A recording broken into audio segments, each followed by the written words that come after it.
দোকানে এসে খাবার অপেক্ষা করতে করতে আমাদের যে অবস্থা।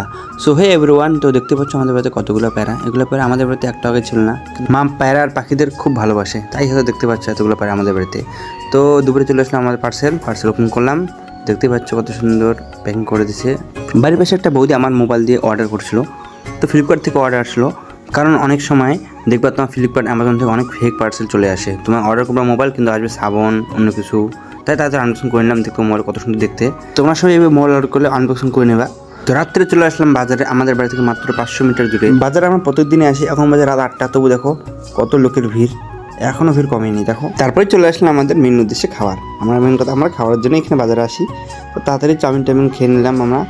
তারপরে দেখো কত সুন্দর মাছ, বাজারে দেখলাম মাছ চলে আসছে আমাদের নদী থেকে। বাড়ির পাশে নদী আছে, ওইখান থেকে মাছ এরা বিক্রি করতে আসে। দেখো দেখো, তোমার বলতে পারবো কিগুলো কী কী মাছ? কমেন্টে বলো গাইস, কী কী মাছ এগুলো।